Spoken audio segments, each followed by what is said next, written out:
अस्सलामुअलैकुम। आज से हम कुरान पाक का तर्जुमा और तफसीर स्टार्ट करने वाले हैं। तो आप लोग भी अगर कुरान का तर्जुमा और तफसीर स्टार्ट करना चाहते हैं तो चैनल को सब्सक्राइब कर लें और बेल आइकन प्रेस कर लें ताकि आपको इस हवाले से अपडेट मिलती रहे। शुरू अल्लाह के नाम से जो सब पर मेहरबान है और बहुत रहम करने वाला है।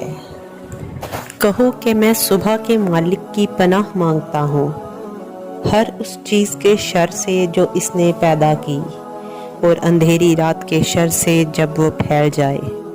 अंधेरी रात के शर से ख़ास तौर पर इसलिए पनाह मांगी गई है कि आम तौर पर जादूगरों की कार्रवाइयाँ रात के अंधेरों में हुआ करती हैं,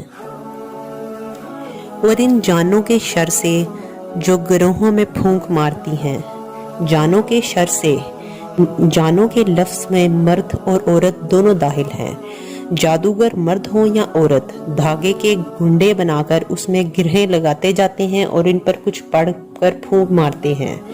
इनके शर से पनाह मांगी गई है, और हसद करने वालों के शर से जब वो हसद करे।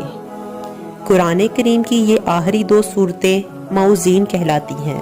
ये दोनों सूरतें इस वक्त नाजिल हुई थी जब कुछ यहूदियों ने हजूर सल्लल्लाहु अलैहि वसल्लम पर जादू करने की कोशिश की थी, और इसके कुछ असरात आप पर ज़ाहिर भी हुए थे। इन सूरतों में आपको जादू टोने से हिफाजत के लिए इन अल्फाज में अल्लाह ताला की पनाह मांगने की तलकीन फरमाई गई है।